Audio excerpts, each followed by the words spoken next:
All right.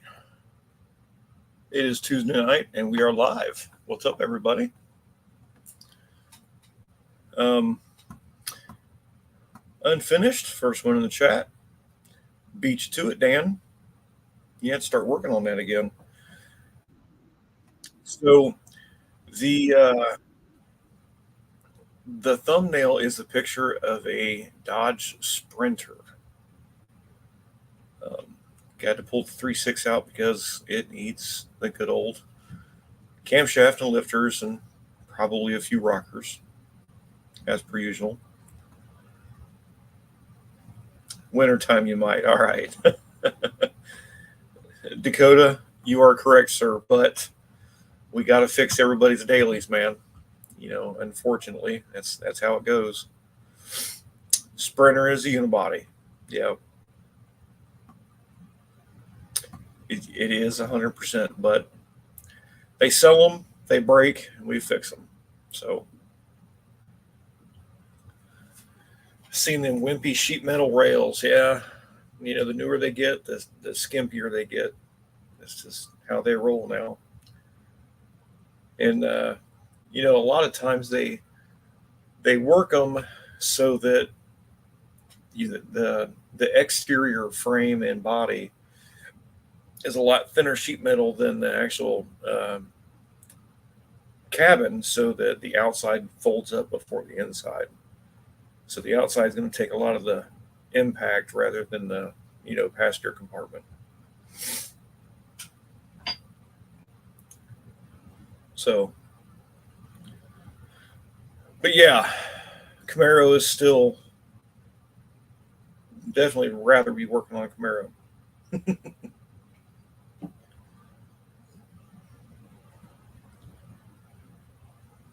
You still want driving that Camaro to work?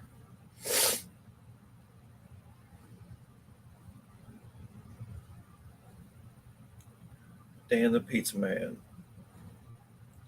Delivering pizzas. Yeah. Thanks, Unfinished. Shifting to my next bullet load. I'll put a die in here so everybody can start asking questions about that.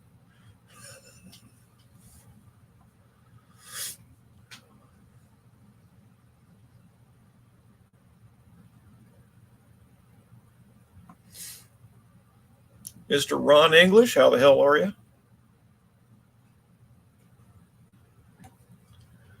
Staying at the Uncle Sonny's tonight? Hell yeah, first leg to no names.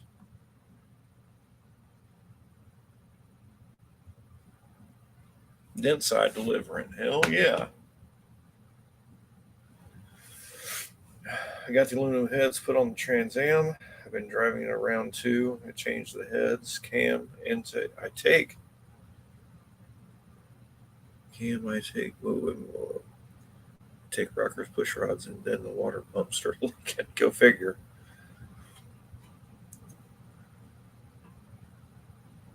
Driving all day tomorrow, Tom. Yeah.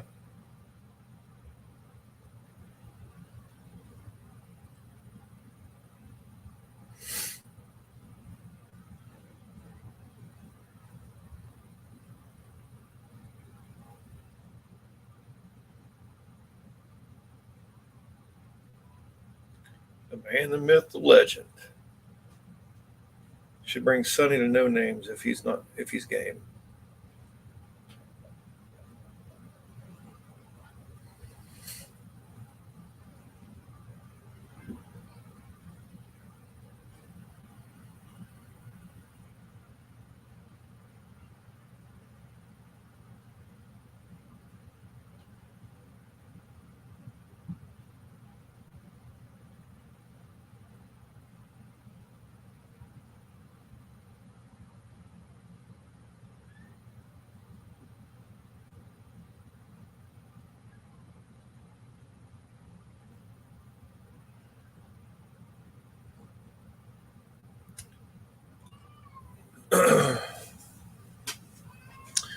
Believe it or not, 35 degrees of camshaft.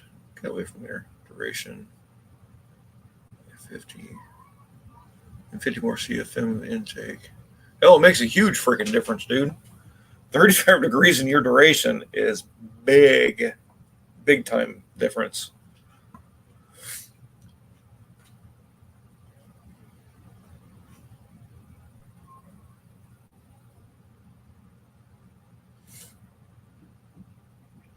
I think my first one is like a 228 with my 470 hydraulic.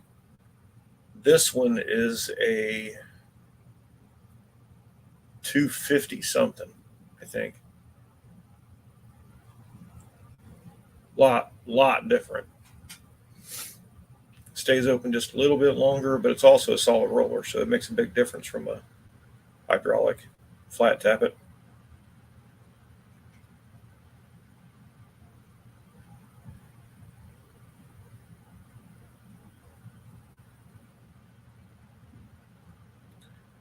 My dumbass let the loose starter cable in for replacing the battery, and my starter fell down.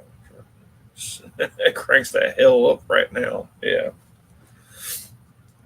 Cranks right the hell up. Yeah, I gotcha. Stock cam was when I went at 450. Yeah.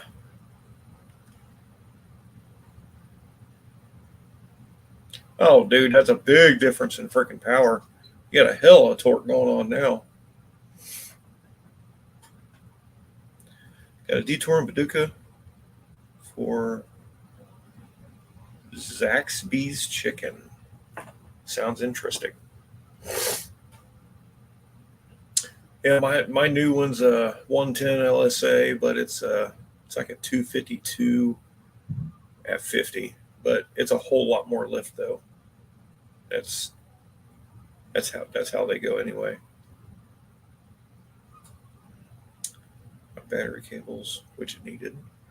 The battery can go in my Corolla, but I'm stuck with an extra starter. Yeah. Sometimes that happens.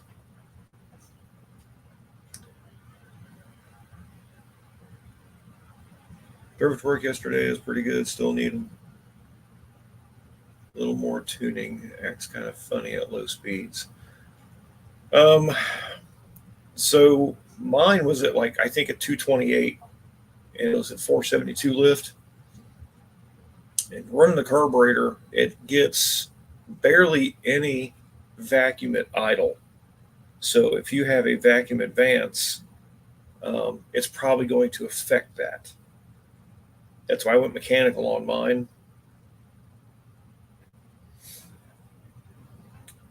Also, ditch the dusty Quadrajet and go to the mighty highly 750. Oh, yeah. Yeah, I had a 750 on mine, dude, and it loved it.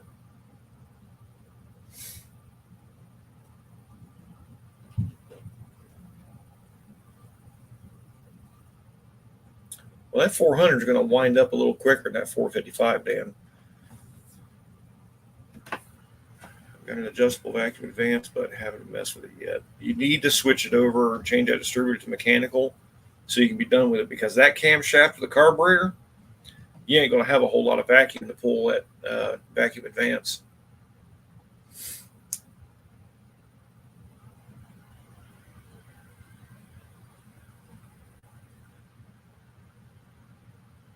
Yeah, my 472 with my 750, I think I got around 11 inches of vacuum max.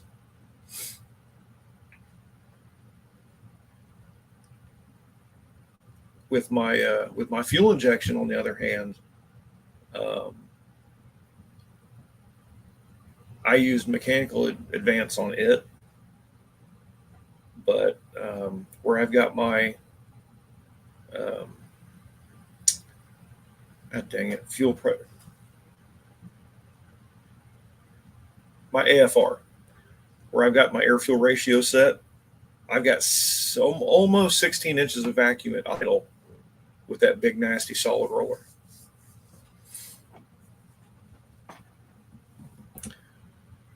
Dan, just as it is now, the 455 would beat it, but it still pulls real good.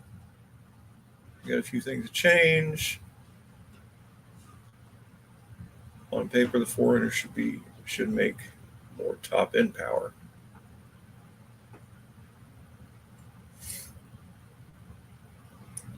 I think you can rig a vacuum advance servo to act as a timing retarder to make it easier. Yeah, and you can change the springs and stuff even on the vacuum advance to where you can change a little bit of it. I still think you can get one of the knockoff MSD Pro billets off eBay. I think they're around $100.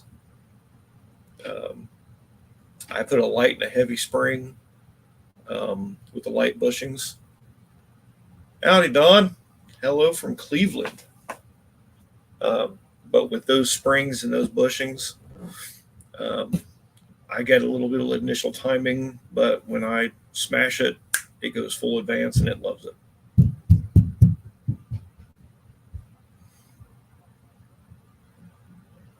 Oh, 455 definitely has 500 foot-pounds.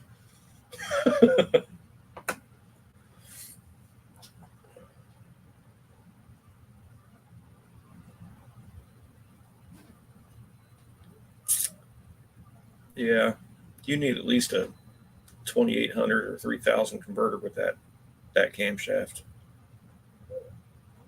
Just a little looser, because I'm sure it bangs in the gear real hard.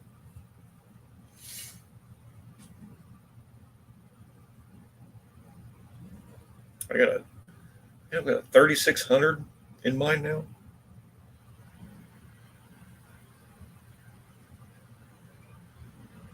Made more than 500. Oh, I bet it did. Those 455s don't take much to build torque. What's up, bro? That much cam, and where you have to set the idle, and when you go into gear, not having a stall converter, bangs into gear real hard. That's what I mean by that.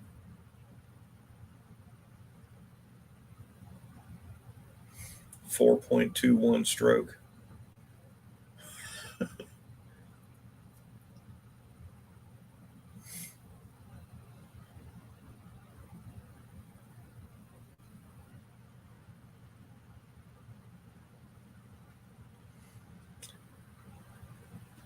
I don't say 800, pretty reasonable.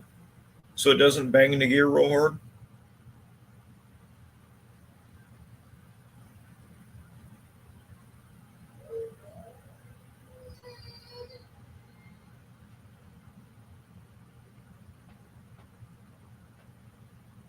So I think mine idled around 750 to 8. And before I put that converter in it, dude, it smacked into gear really hard.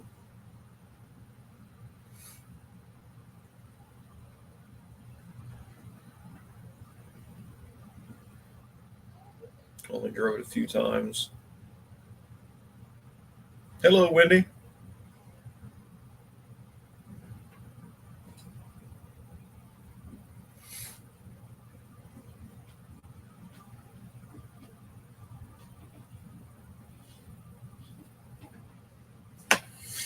I know the converter I have in it now, I mean, you can almost not tell it goes into gear.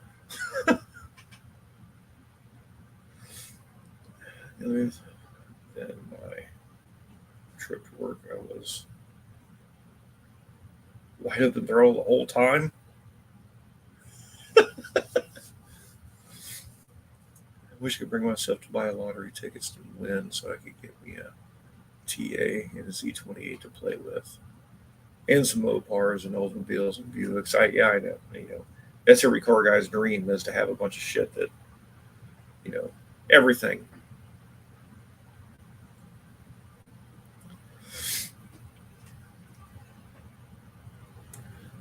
My truck needs wide open throttle for a good portion of my trip to work. All uphill, huh?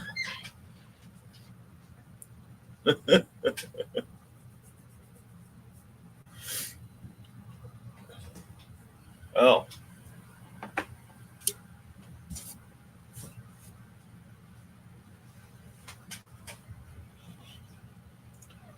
So,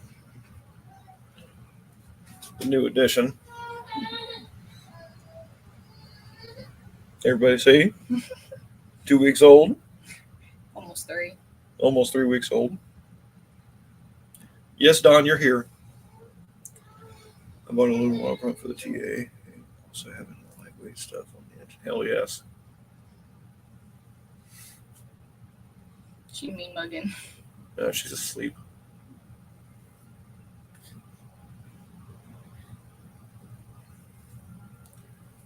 Yeah, brand new one. She's got a little Halloween outfit on. Duh.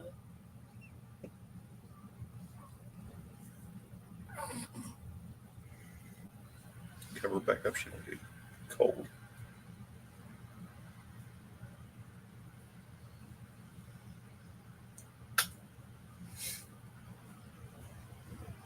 Back to her mama. Right up Wendy's alley with that baby. Yep.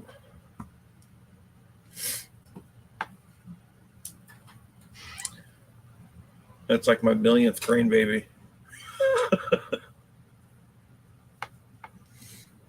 I was in about fifth gear or sixth in 1978 when I first noticed black and gold Trans Am.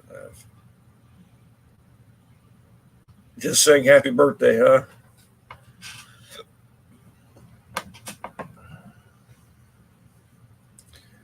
Yeah, I've never had a first gen, but Dad's got his first gen. I've driven and played with and worked on and everything else. And if I can't have a first gen, I'm staying with my second gen. But I really want a 73.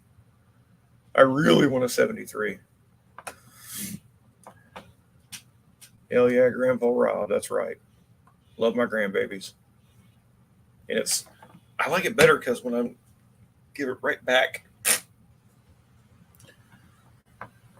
Yeah, Dakota, I've got like 5 of them. That's exactly why, Dan. Everybody wants a 70. The 73 is like the mix of both. They've got the one-piece front bumper, but they still got the big grill.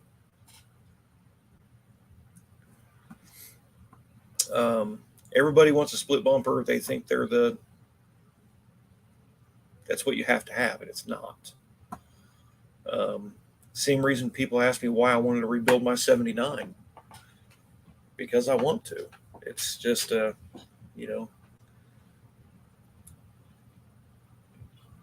because I can, I guess. Every guy ever has 70. Yeah, all of them are green.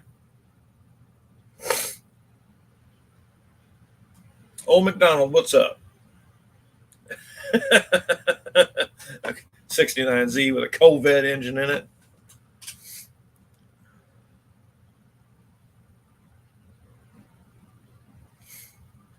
Yeah, there's a couple of those green Camaros we see. There was one that I used to see all the time way back before I even had kids. I had my 79, but this old lady was driving this old green straight 6 73, 74 Camaro. It was, I think it was an automatic. I can't remember, but she drove that damn car every day. Same thing with an old 68 Camaro. It was a straight 6. And this old couple drove it up to the grocery store I started working at when I was 18. It was so damn cool.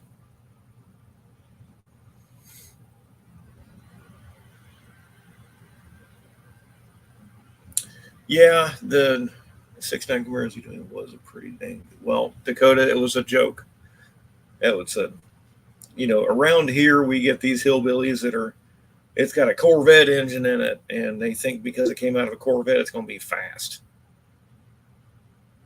That was the whole joke. But yes, 69 had a lot of horsepower, but I think just because it said Corvette on it, that it was going to beat the planet.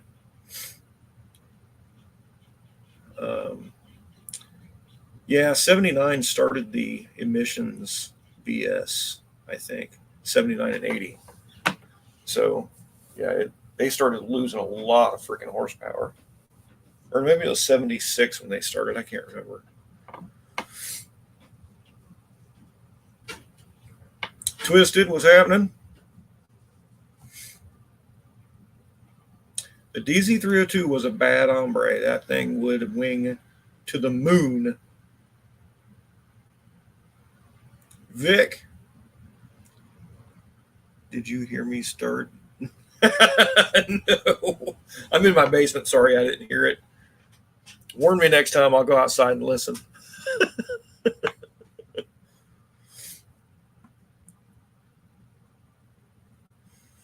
Was it 75? Okay.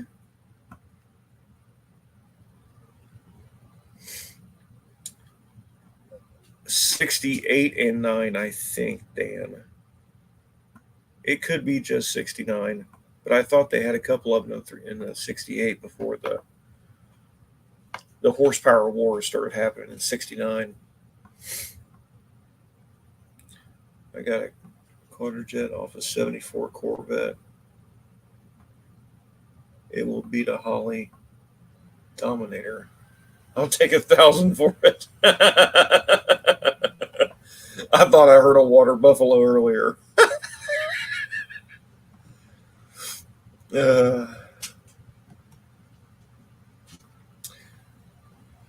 79, we were losing V8s and displacement. Yeah, it wasn't really, the V8s were still there. They were only like 150 horsepower, though. In 79, well, who the hell was it? Was it not Linko, Yanko? I can't remember. They did a turbo Z28. It only built 350 horsepower. In 1969, they had a naturally aspirated 350 horse.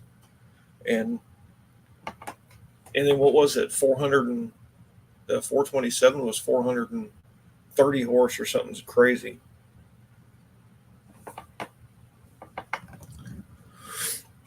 It's effing loud. Sad you. Man, I know. DZ's no different, just a different casting. I thought it was a smaller war. No, we didn't get to see the Northern Lights. I tried to hunt for them. Langenfelder, that's right. Yeah, I can't remember what it was. 375 horse Fuelie 327s. That don't surprise me.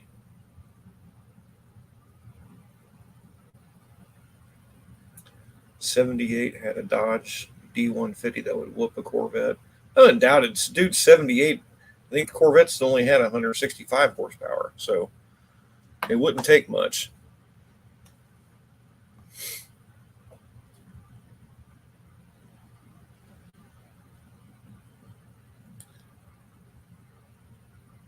And now you can get a Hellcat with 700 exactly.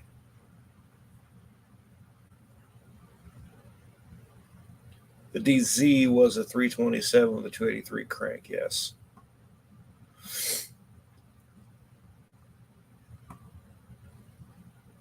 Now, Chevrolet is now selling a 1,500 horse Camaro you can go buy off the showroom.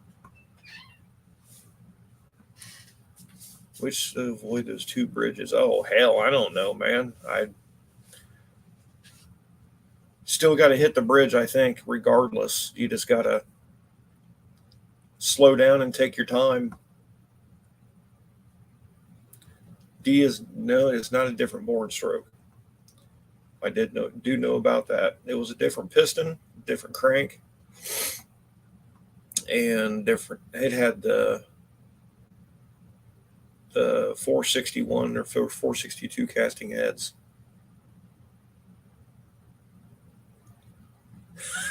Jason, what? It's only been 4 hours since I took 1,000 milligrams. Yeah. My head is starting to thump again. Okay. Only being 4 hours instead of 6. Can I still take? I think so, but you're gonna have to call them and ask. Call who? Because the pharmacy's closed.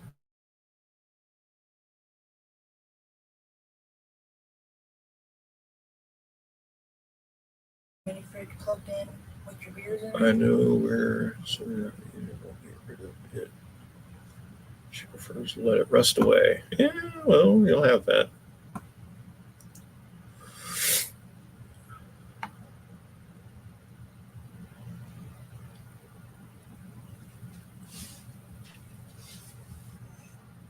Is it still leaking? 3.48 stroke was a 350. I think the 302 was a little bit longer stroke than that, wasn't it? Alright, I guess I'm gonna go try and just maybe my chart doctor sent it or something, so he'll get back to me tonight. Okay.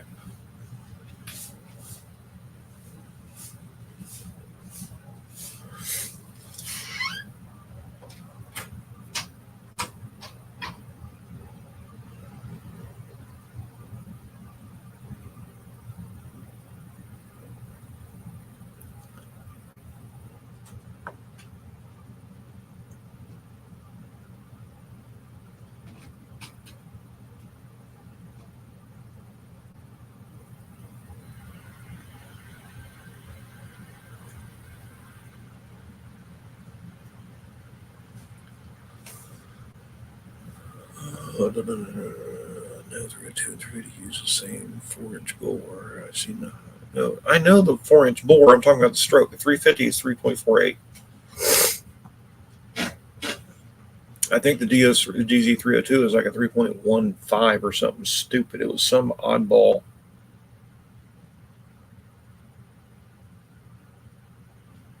A 3.25.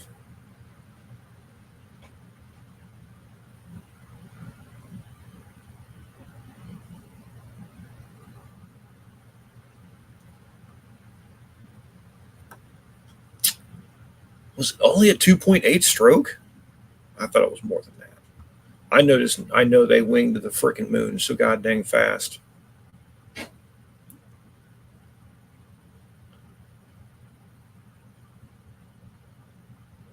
It was okay. I'm trying to look it up, and I just can't remember the last time I freaking looked at one.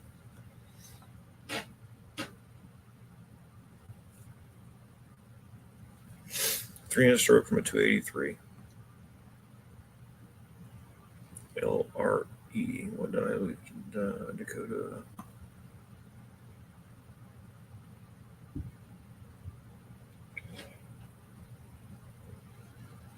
Hmm.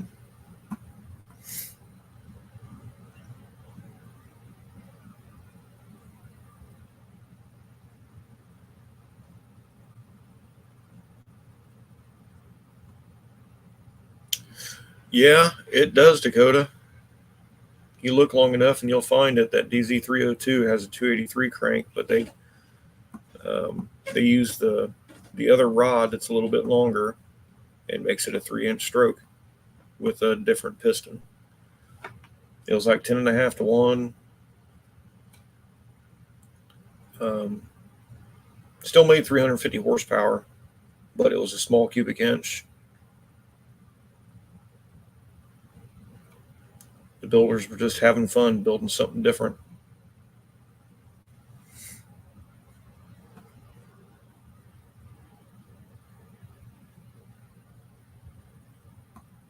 It was a different stock rod that was a little bit longer, or maybe the piston was a little bit different in another engine. They only did it for one. God, they didn't even come out for very long. I think it was like a race option you could get.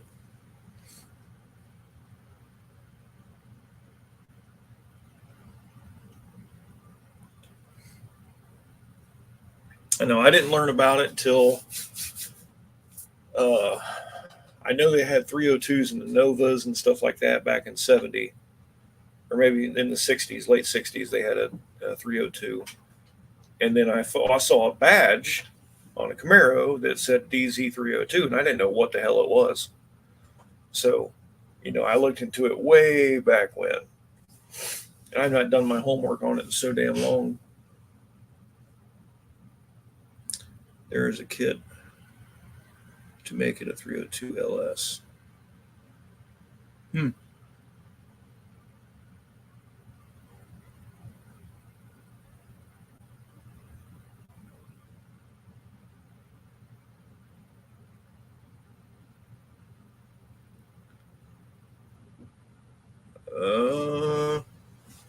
Are you sure? I swear I saw a Nova that had a 302 emblem on the fender. We may have talked about this before.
Exclusively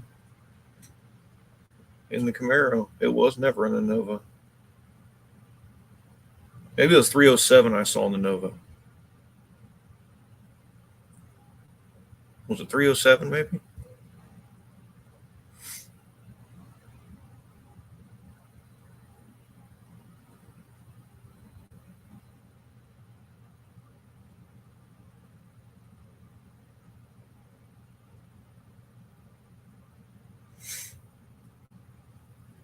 Yeah, maybe that's what it was.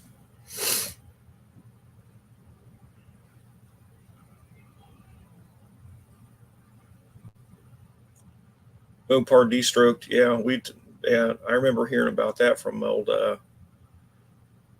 that damn Cameron where we have all of our engine work done. 301 is not rare or desirable. No, that is an emissions eating low horsepower engine. Yeah. It's like Chevy's 305. Poop.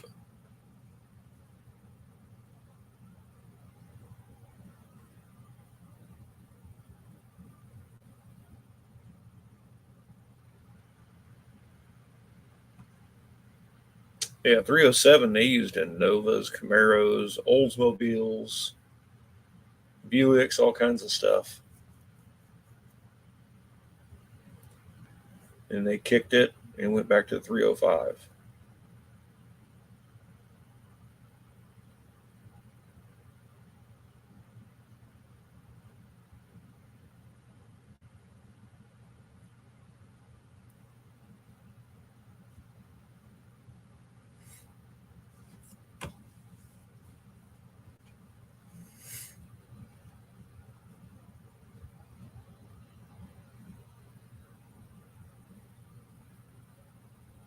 Yeah, they did have their own 307, but just from what I had read, it said that Chevrolet had put their 307s in them too.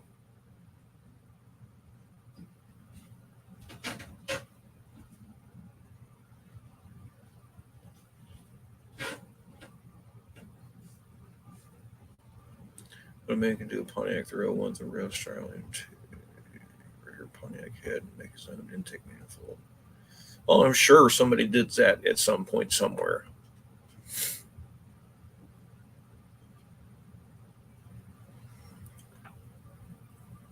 Olds 307 was the last carbureted V8 to pass EPA with the carburetor.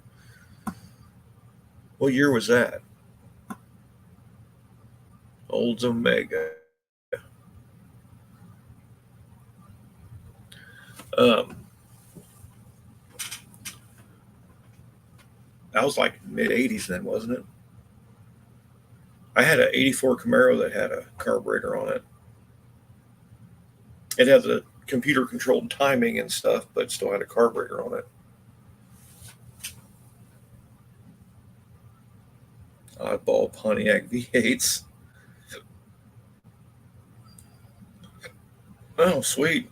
I bet that's got some cool conversations in it.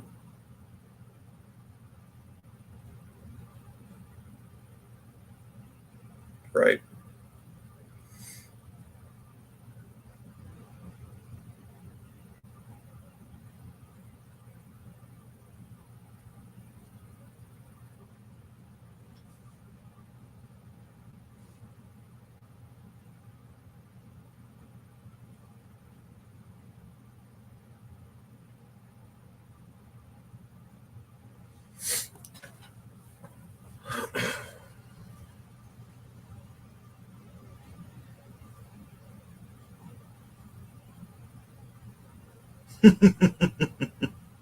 Yeah, Dan.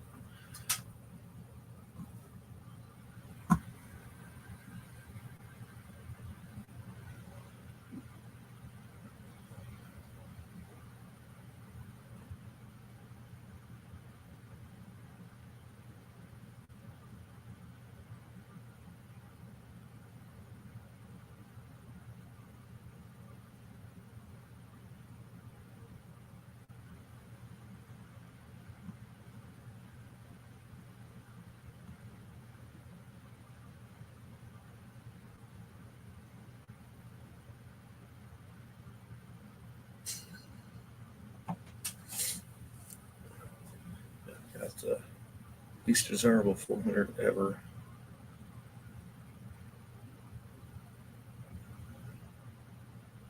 Uh, yeah, I had um,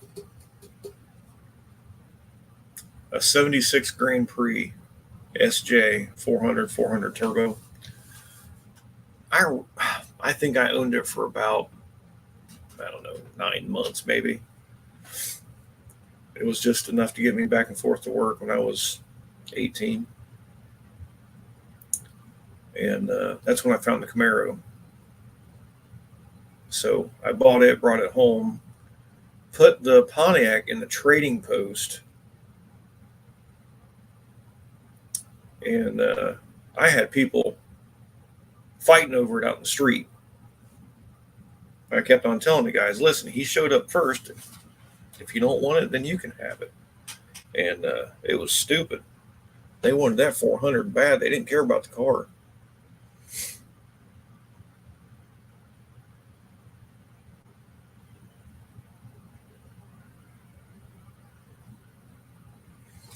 That car was slow as hell. I mean, it's been the right side tire for a mile and a half, but yeah, it wasn't very quick.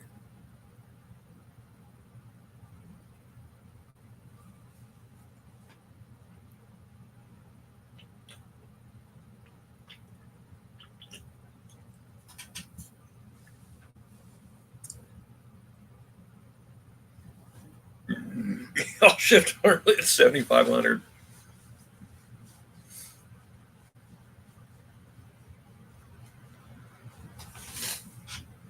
Yeah, dude, I don't even take my new motor that high.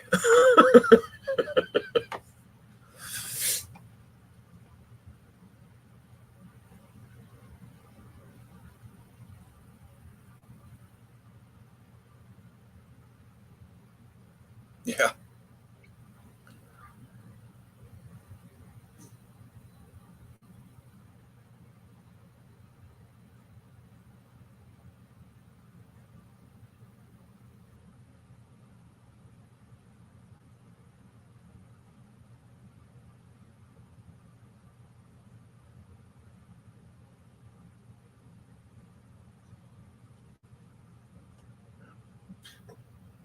Oh, I'm sure it does.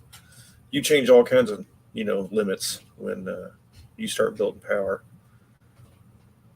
It'll go until you lift, or when it decides to part ways.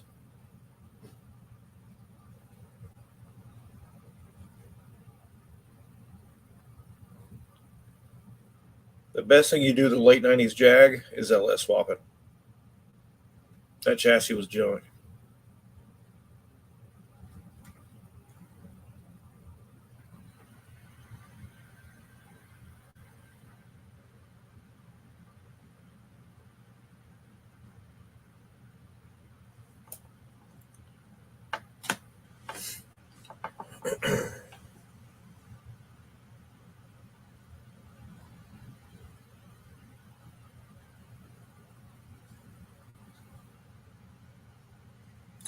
I agree, Dakota. The Fag Jag. They were 350 swap Jags back in the '70s and probably 327s in the '60s. Yeah, it was the best thing you could have done because that drivetrain was just junk. They probably made 90 horsepower and was shitting on gas and always broke. Always broke.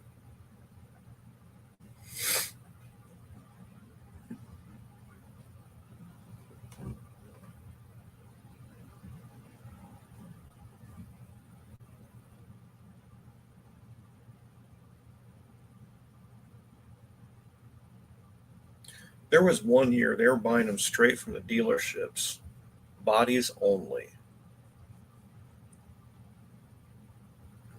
All right, Don, thanks for hanging out, man.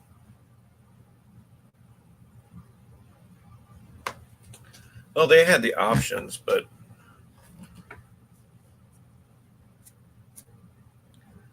Jack sucks. But I do kind of like the old XK coupe with the steel roof. Side hinge, yeah. No one did not want to work on it. Yeah, no one wanted to work on the Jags.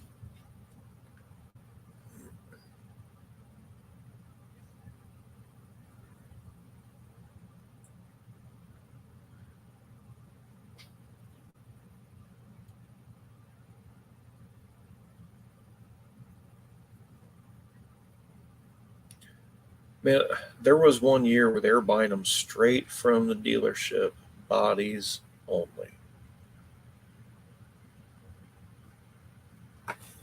I'm trying to remember what it was. I can't remember who in the heck even talked about it. It may have been on here on somebody else's channel. I can't remember.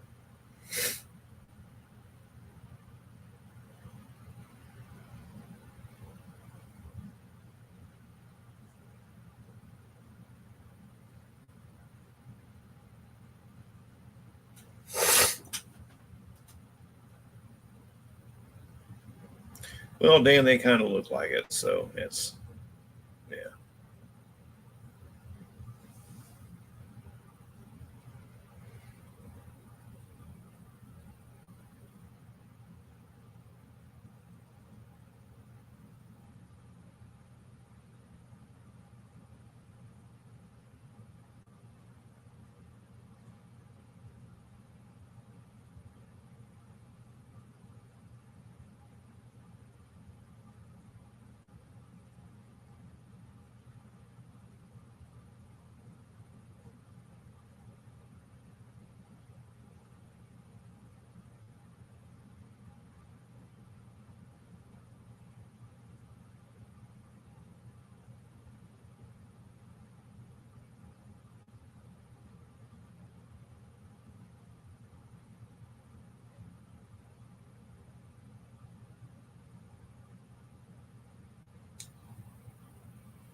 '80s model XJS.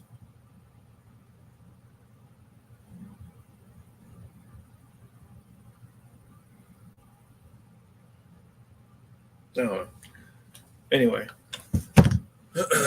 C2 that is another bucket list car for me. Which one is that? As long as it's not the that long, slender body. So only reason I say that is because I can't fit in it. I can. It's just not comfortable. The 63 to 67. Yes. Yeah. I think that's the. Let me look real quick. Yeah, that's right. Those are cool. But the next body up past that, I almost bought one. I think it was a 72.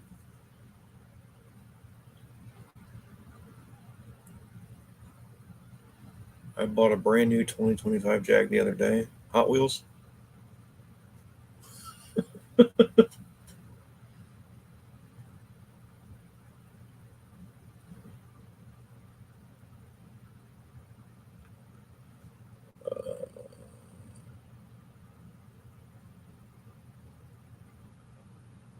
So what year was that? The Corvette I was going to buy was a 427 4-speed.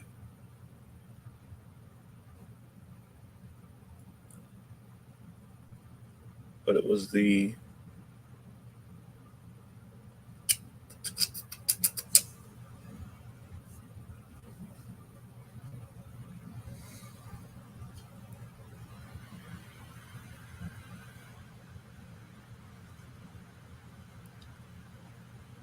what the heck is it?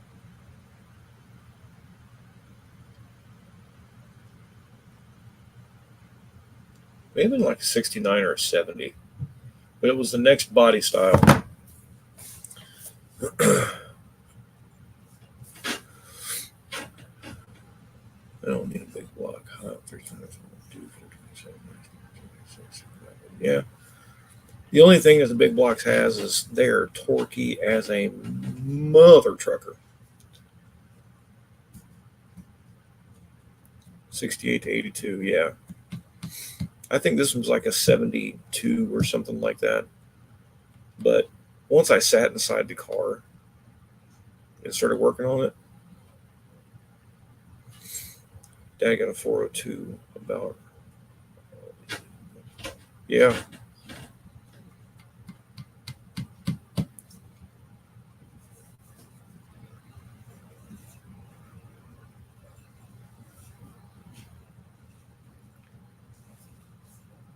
I think Chevy had 402 and then a 409.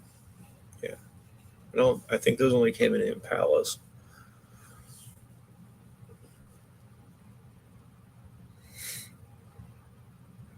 You just need the car for it.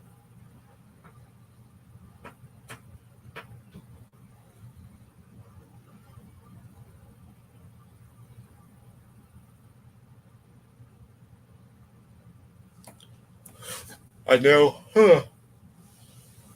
My buddy built a 454. It was 30 over because it was a wore out, truck motor. But dude, he put this thing together and had what you would call like an RV cam for a big block. Good set of heads. Dude, he ran 11.0 right off the rip. They stuck it in a 78 Olds Cutlass big tire and was running 10s for years.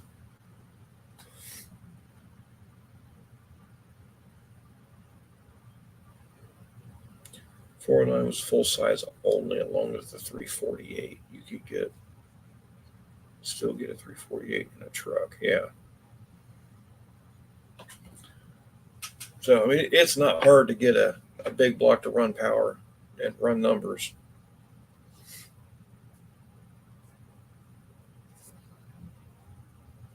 They pulled that camshaft out. I helped him do the valve springs and stuff like that. And he put this gigantic freaking roller in this thing. And I figured it was going to run at 9s. It ran 10 teens forever. Never broke into the 9s.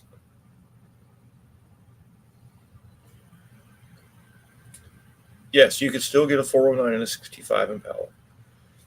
I do know that because they used to have them. And, well, we used to see them at car shows, and now we don't see them anymore, which is a shame. Used to be a lot of those at car shows, and not so much anymore. I know my boss he's got one that if he ever gets rid of, he better tell me because I'm going to get it.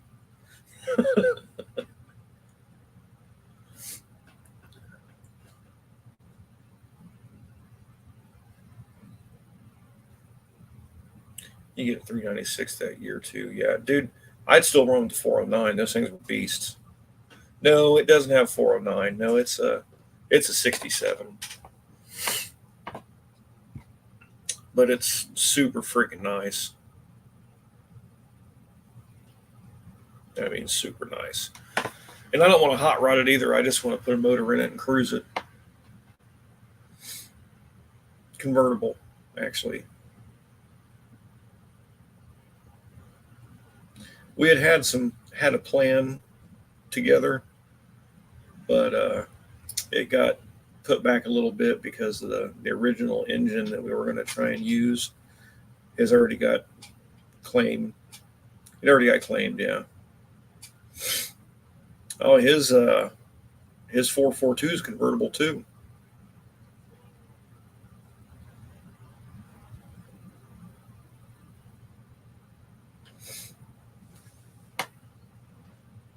Yeah. I've had a picture up on the thumbnail of that car before. We're going to be working on that one shortly.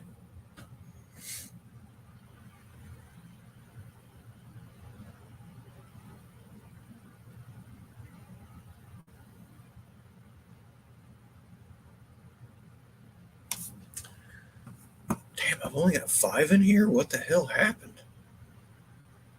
Wow. Must be that boring, huh?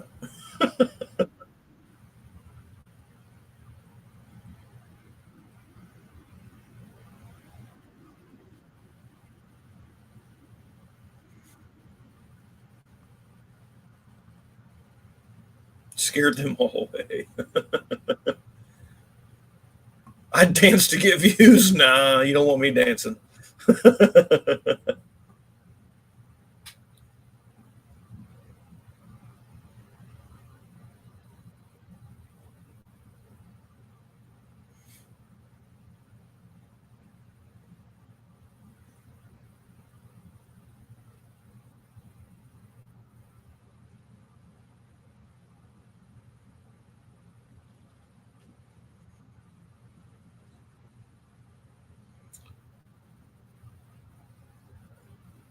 Hmm.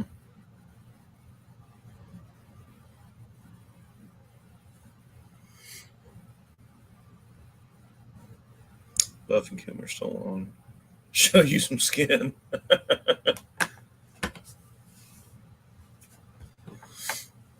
Raffle off a turbo. Yeah, I'm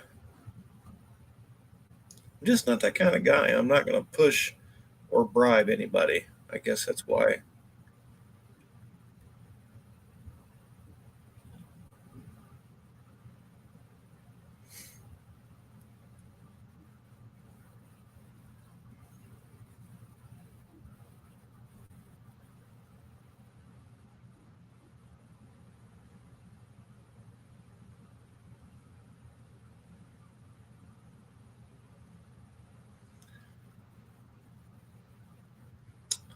And normally, uh,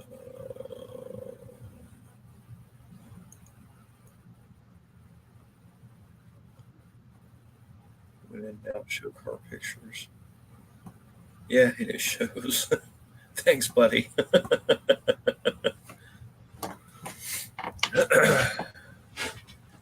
Yeah, it's kind of one of those. I don't mind doing it every once, but to do it on a every single time, those guys they're on every freaking night almost, and I got shit to do.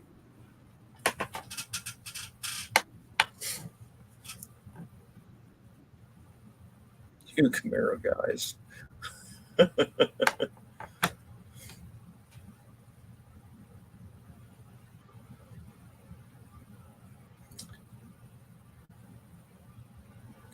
It's all right though. I don't mind. Started off small. I'll go out the same way. It's all good. Giving away a poster of a Challenger. Let Freedom rev the No Name National. Hell yes.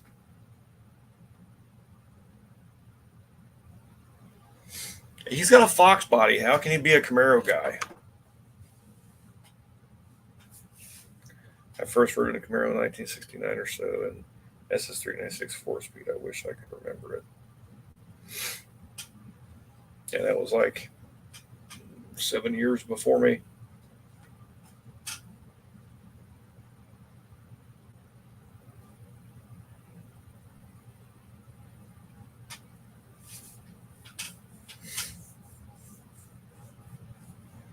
The only reason I like,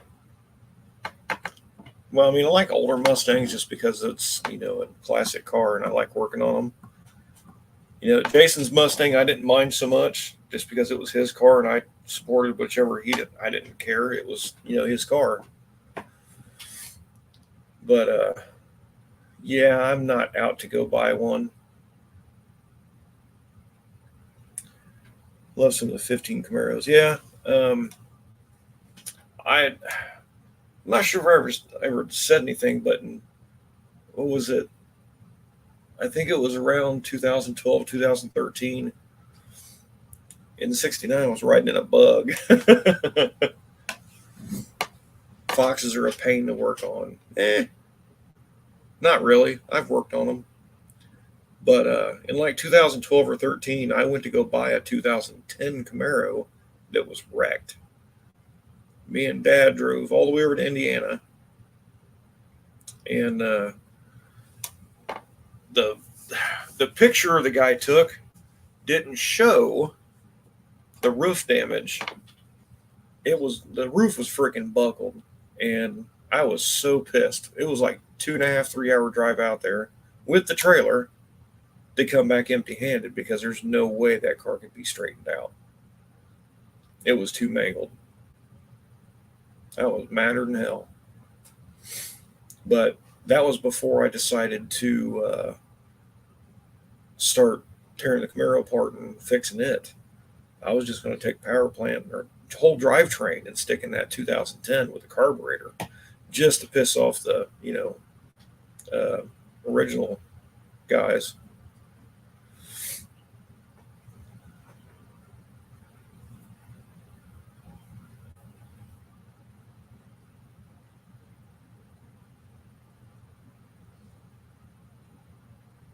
Oh, dude, the whole cars are made to be replaced. The floor wasn't buckled, but the freaking roof sure as shit was. A pillars and B pillars were okay, but the roof had a big wrinkle in it, and I looked at Dad, and Dad looked at me and went,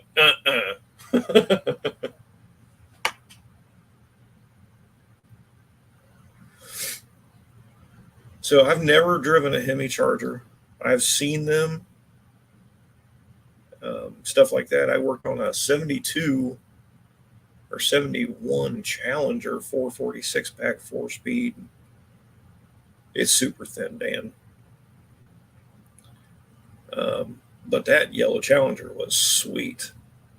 It was a fun car to drive.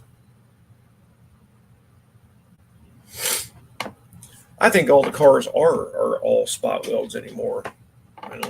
That's all they're held together with. And it's what's up, Dylan? Thanks for stopping in, dude.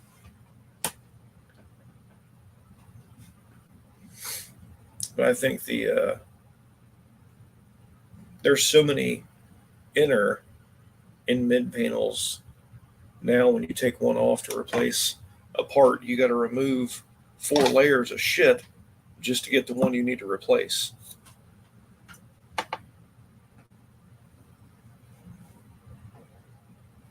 It was roached.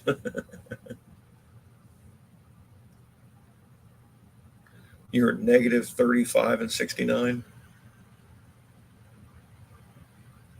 Yeah, that's right. Some panels are glued or riveted. We're not talking about the aluminum F-150s.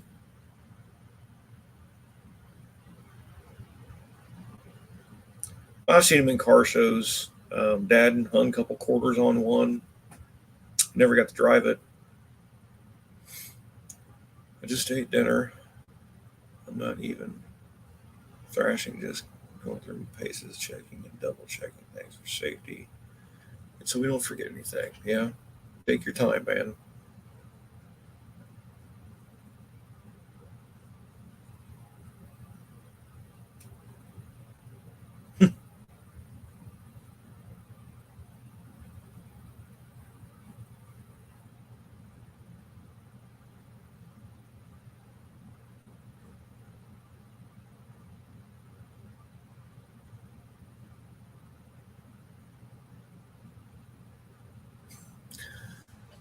I remember we were working on a 60, what year was that?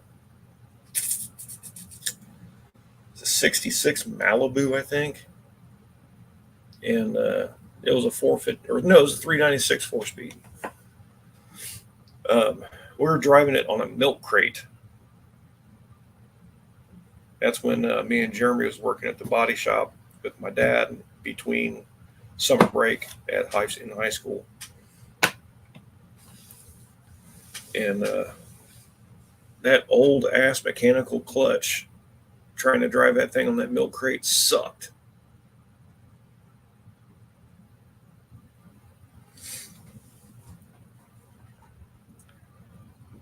car probably has one great pass in it or two or three tips. Yeah. And a Deuce Fazerman got to ride around in the race track a few laps in the General Lee replica. Hell yeah. I'd be down with that.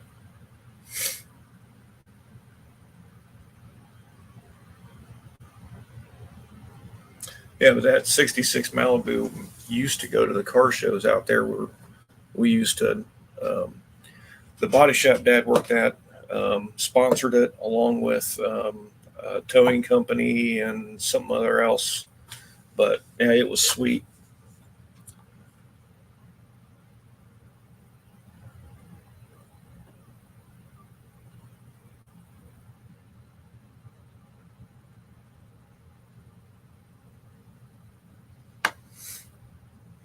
I know, they're so damn cool. This one was black and red, black interior with a lot of red pinstripes and accents. This guy put vinyl down the side of the car, but it was probably, I don't know, 10 or 11 inches, but vinyl all the way down the side of the car. Looked weird as hell, but that's what he wanted. And I think it had vinyl top too.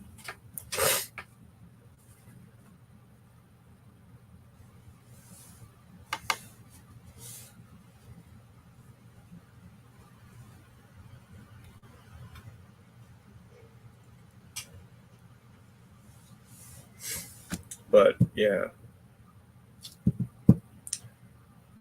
so many cars that left there that used to go to those car shows all the time. You don't see any of them anywhere no more. I don't know what the hell happened to them. But obviously, they're probably just sitting in someone's garage doing nothing. They can't either drive a stick or they just don't know how to start the car. It's sad.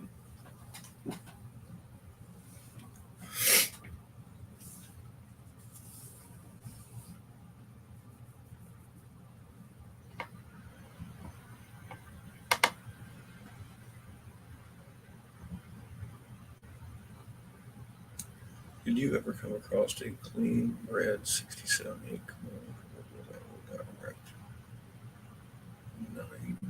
Hey, Colleen.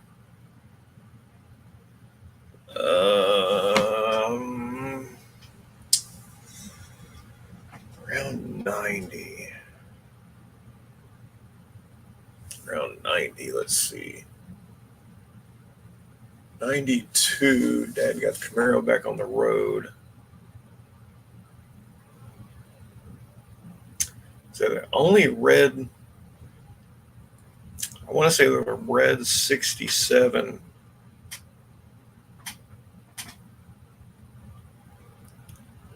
Man, I don't think it was that one. I mean, it already been sitting forever. It couldn't have been wrecked at that point in time. But there was a red 67, I think, that we almost got the doghouse off of for Dad's Camaro when this lady pulled out in front of him. Dad's Camaro got wiped out in, I think, 94. A lady pulled out in a brand new Toyota Avalon, Toyota something. It had like 120 some miles on it. And she pulled out in front of Dad and smashed both cars.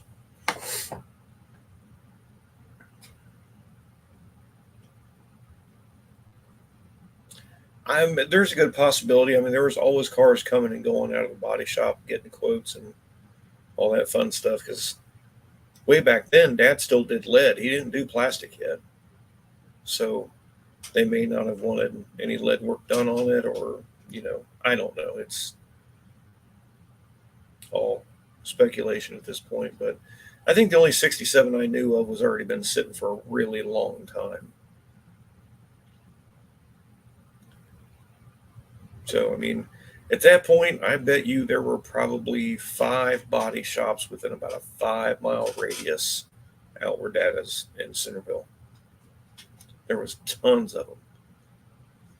There's not very many anymore. And I'm going to say 90% of the body shops these days don't do any rust repair because they can't guarantee it.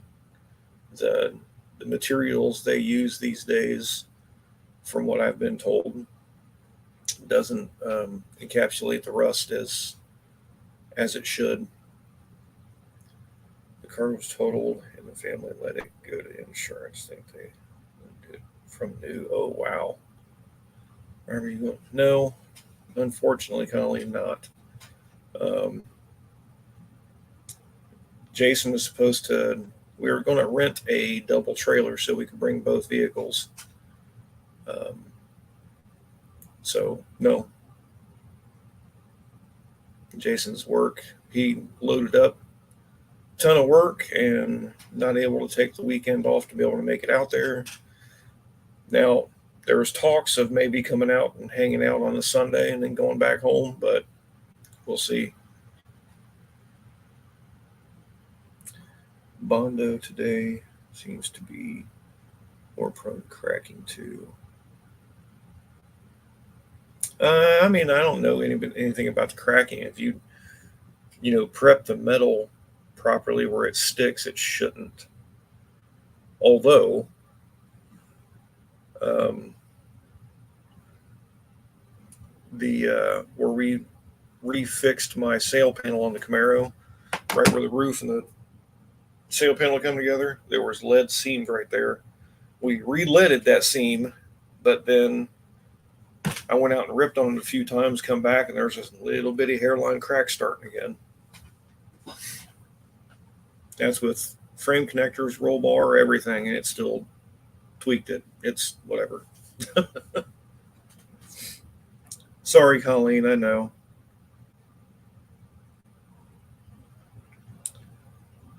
My dad do someone who wrecked the first gen Camaro and died. The shifter did not have a shift knob on it. Right through his chest. Oh, oh, ow.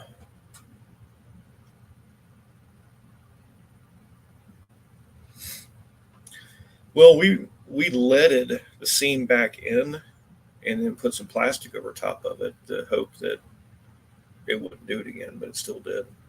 So I said, don't worry about it. It's going to do what it wants. It's not made to have that much horsepower. It's all good. It still looks good.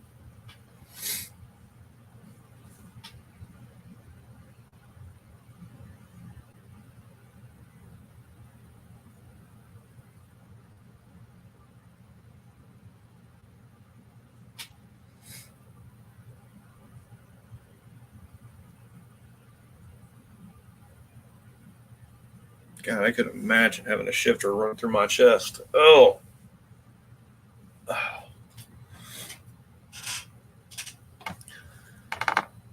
Oh, I couldn't imagine.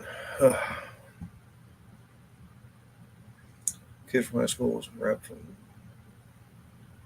sweet light blue Camaro RS 350.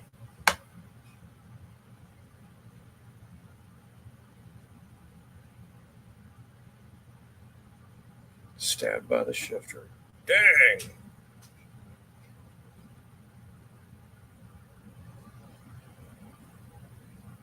Holy crap. I heard about all kinds of wrecks like that.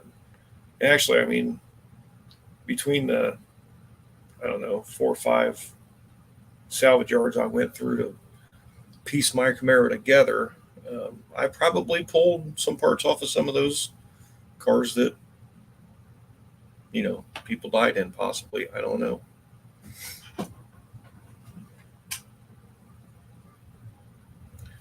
It's just, I try not to.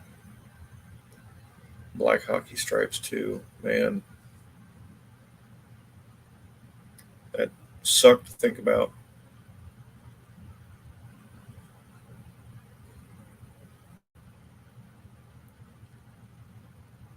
Vet rally wheels. I had some Corvette rallies in my car at one point. They were Chattanooga in the 70s and 80s. There was a green 69Z that got wrapped around the power pole, killed them. They kept it.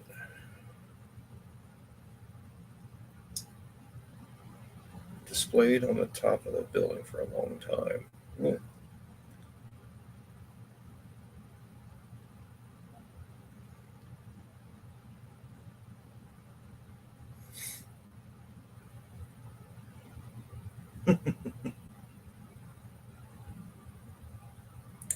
Hope to be going past Dayton around 9 a.m. Heck yeah.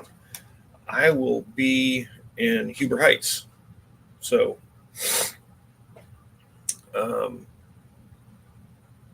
you'd still be kind of going past me.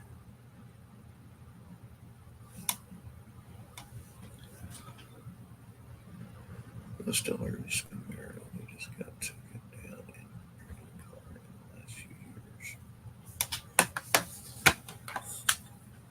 That sounds familiar.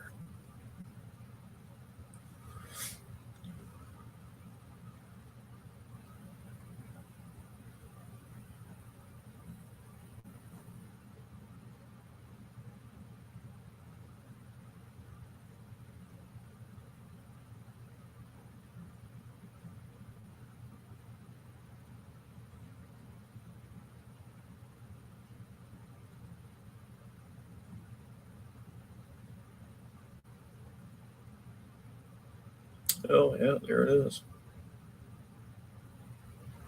Wow. 34 years. Bam. Wow. That's a hell of a accident.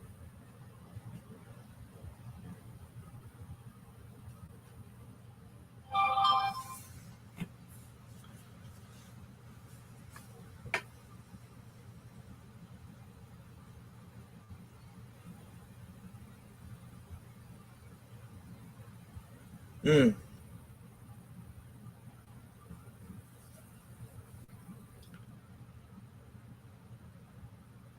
Yikes.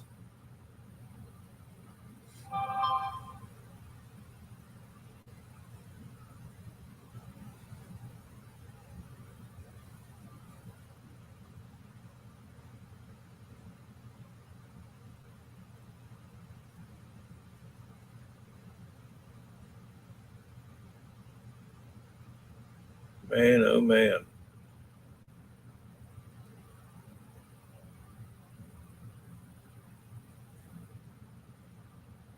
Well,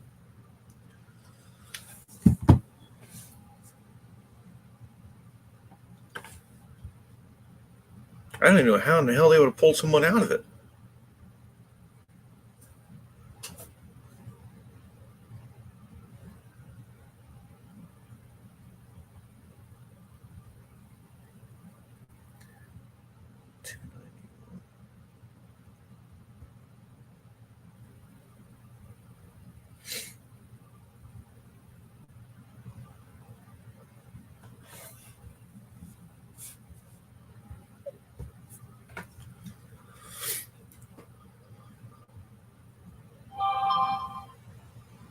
Yeah, street racing, I reckon, yeah. And he cut the pole.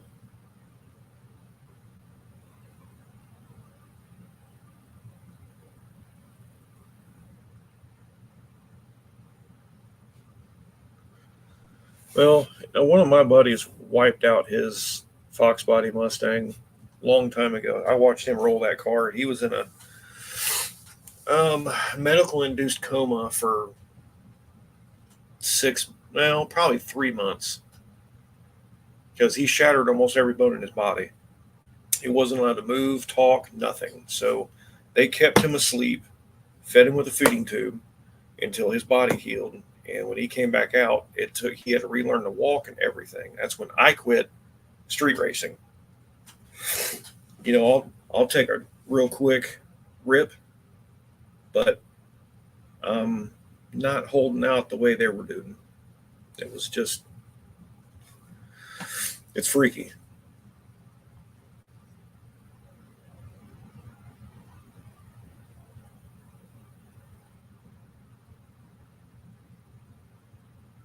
Mm. Spun and went airborne. Woo!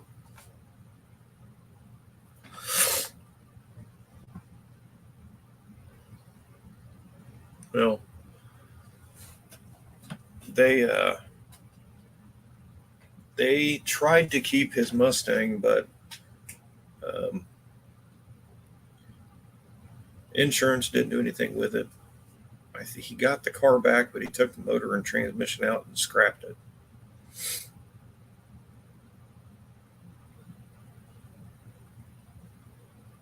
Our friend in Kettering, Oakwood, let his buddy drive a Grand National. They were drunk.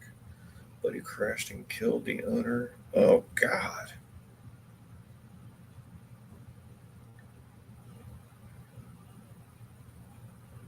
Nah. I let Jason drive my car a long time ago, but if it's someone that doesn't know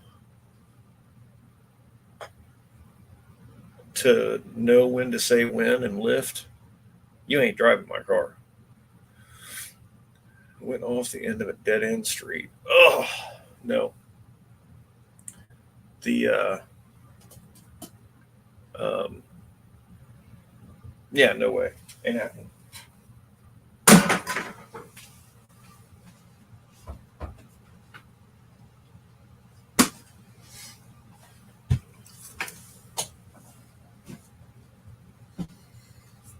I mean, I'll drive over other people's cars, but for you to drive mine, Dan, you couldn't drive my car. I have my seat bolted to the floor, and it's about that close to my back seat, just because my legs are 9 foot long. So you got to be really damn tall to drive my car. And then how I have it set up now, it's comfy. I've got my left hand on the steering wheel, right hand on the shifter, and it's perfect. No phone books. I don't know if you might be able to. Dakota, I am 6'4", so yeah. They don't call me Big Rob because I'm tall.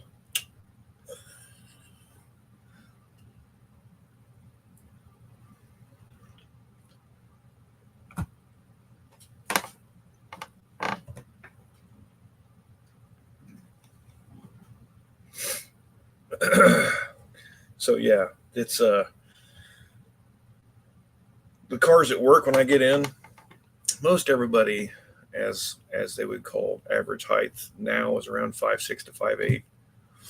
But still, you get some of these guys and girls that they got to be up on the steering wheel. Why? I don't know. It's dangerous as hell. But every time I get one of the cars, I got to scoot the seat back. And I get in the hand of their keys. I'm like, sorry, you're going to have to scoot your seat up. 90 SRS ran up a guy. In the front of the hood on the ground. Oh, God. Wow. That'd be a sight. Oh, that's crazy.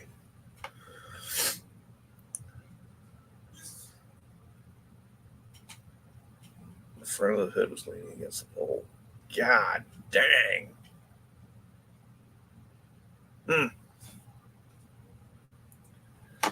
Hit these short little folks at work. We'll push the forklift seat up 2 inches from the steering column. Yeah. We were used a forklift to move some things around in the shop, and he brought it back down that morning, and I couldn't get in the seat, and I couldn't figure out how to scoot the seat back. And on this it was an old propane Toyota, and the seat lever wasn't in the front, it was in the back. So I finally found it, scooted it all the way back, and it was perfect. But yeah, almost every car I get into, I have to scoot the seat back.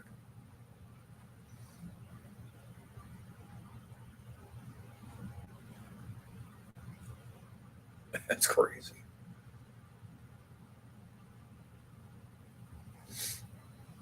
The only thing I've ever seen standing on a rear spoiler, or even close, was a Honda Civic. Long time ago, this guy had left one of the screw jacks underneath the car holding the engine up because he just put a clutch in, and he didn't lock the rack before we went home, and we came in the next morning, and the Honda's on the back bumper, and the rack or the screw jack's the only thing holding it up.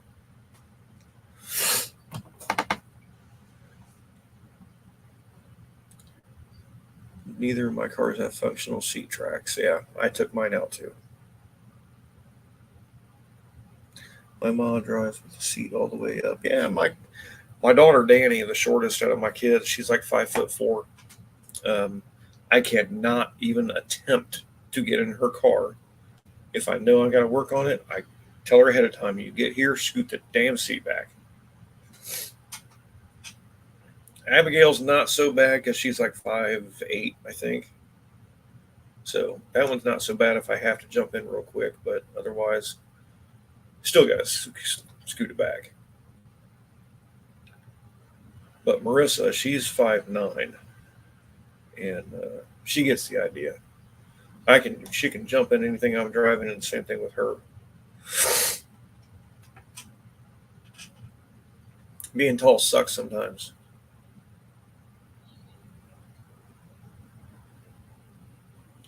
Lift come down overnight and messed up the roof of my buddy's 85 Capri. So I forgot to put tail jacks in. Well,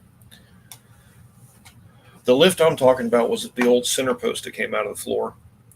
And the old latch was inside of the rear pole. Well, it quit working. So if we had to leave one up in the air, we would put the screw jack, the said screw jack, underneath the lift to keep it from dropping. But we had two of those screw jacks. But he was using one, but didn't put the other one underneath the rack. So, but this guy was a retard anyway.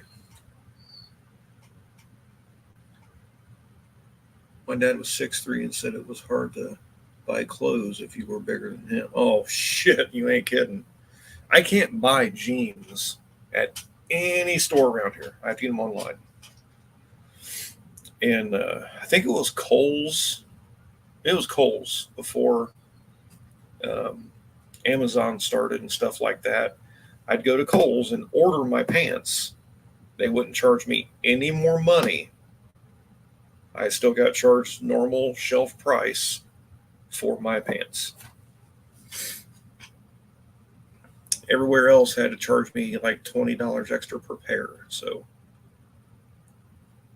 but now that Amazon's here, I can order anything I want. Which, sorry, in my case, it's very nice. Oh. This wasn't a center post drive on. It had the four legs that swung out and, two in the front, two in the back. Now, Rob, you just get some from the Walmart and you get them skinny jeans. You said that them gays wear. No, you won't see me squeeze my ass in a pair of those. That ain't happening. Ain't happening.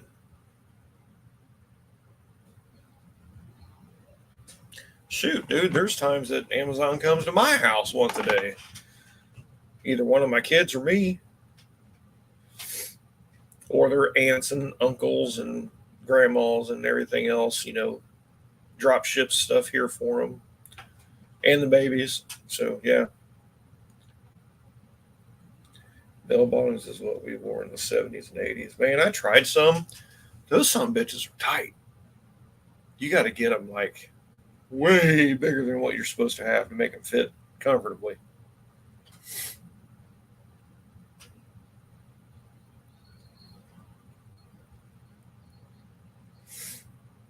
Yeah, I rocked the long hair a long time ago. That shit's hard to take care of.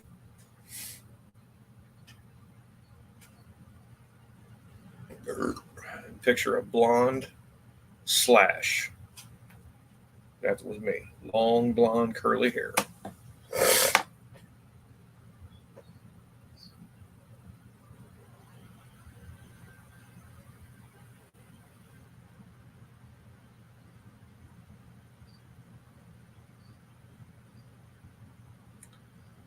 Yeah, that was, yeah, I was heavy on the back. Long hair, yep. Yeah, my creeper always ran over my hair. Or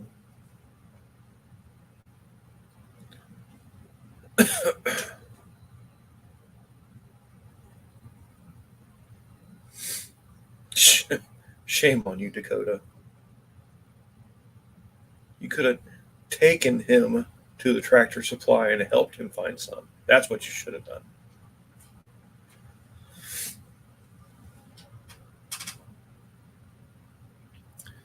Well, the boy drinks so much he didn't even realize his pants didn't fit him, believe it or not. Oh my God. 8th grade? I try not to bully my coworkers, but it happens.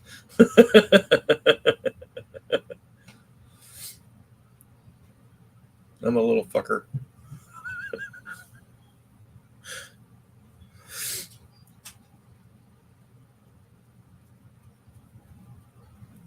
Well,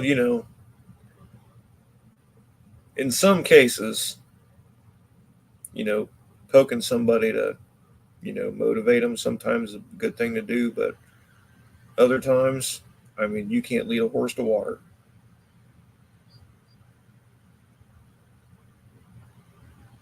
Or you can lead a horse to water, but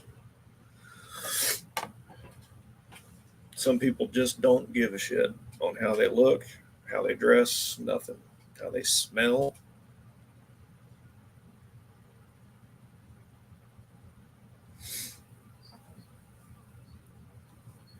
I think I must be like the football coach from Dazed and Confused. Now, where's my dead Bronco?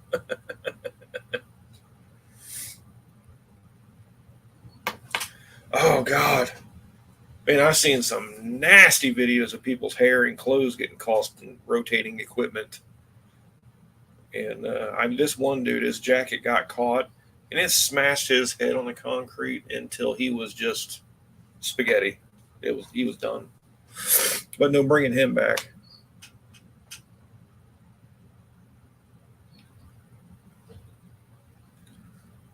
I was stuck on Country Road for 1.5 hours because start stop wasn't working on 24 compass. Are you serious? Ugh.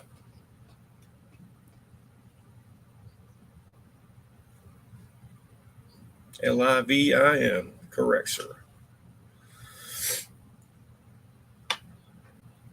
I caught up in a power takeoff in his dump truck. Oh God.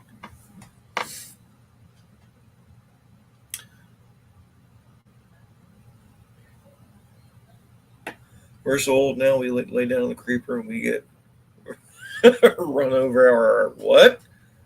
Run over our what? Run over our So yeah. Uh,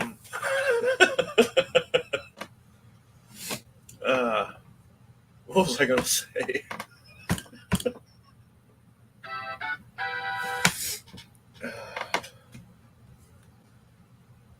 Oh, I was working at Mamco Converters down in Dayton on East First Street, and I worked on the Chrysler line, doing all the Chrysler torque converters. And I would tie my hair back, all that fun stuff. But this other guy came in because we had to tuck our shirts in. He couldn't have any loose flying clothing anywhere because of the lathes turning. He come in tired and hung over, and that lathe chuck grabbed a hold of his shirt and pulled him into that chuck, and those things beat him all the way down to his waist until it tore his shirt off. It broke like all of his ribs on the left side. It fucked him up. And yeah, I never went back there again without my shirt tucked in.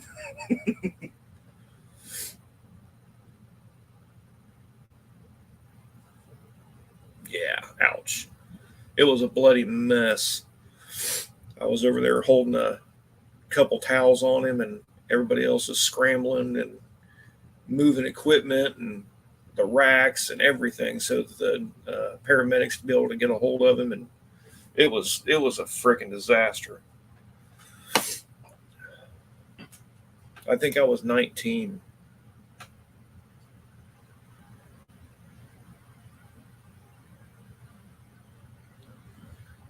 Only bad thing that happened to me with a drill is I was drilling out.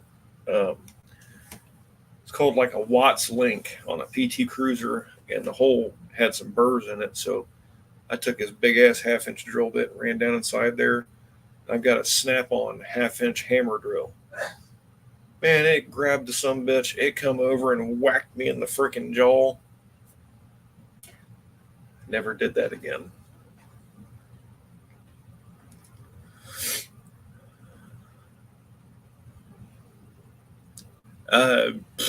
Dude, that didn't even come to mind. It was just hoping he didn't get killed by it. That's all I could think about. I was called the bird in high school because of my hair. Saw a guy weld a ring to a starter. But that smelled nice. Cut my finger last week on a razor knife, cutting off a tire plug. Oh, that hurts your pride a little bit, doesn't it? Damn, it's after 10. What the heck?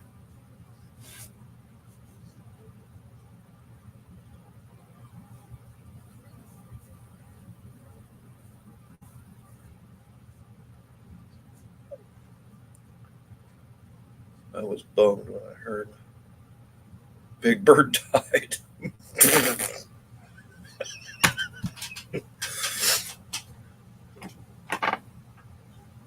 Okay. On that note, I think it's time to go.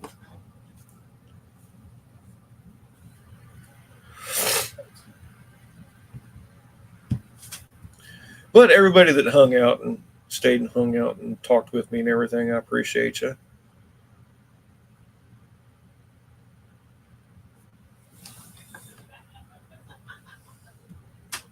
Don't forget to go check on your lunar eclipse. Yeah. Got to hit the road in 8 hours. All right, Tom. Reckon they found a 2 Big Bird. I don't know if they actually running back on there. Yes, thank you, Dan. Thanks, Colleen. Dakota, you have a good one too, dude. I appreciate you, man. Big Bird was Mark Frederick, MLB pitcher. Huh. Okay. Different direction, but okay.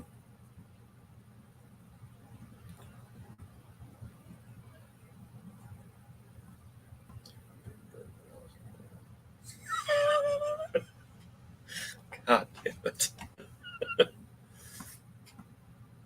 All right. Everybody take it easy. And I'll be back on Tuesday. So, when everybody gets back from No Names, I'll be keeping an eye out on everybody, watching everybody's lives out there.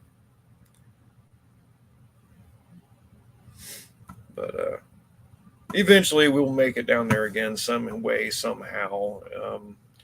Even if I got to plan something differently or whatnot. So y'all take it easy, and we will catch you on the next one. All right. Later.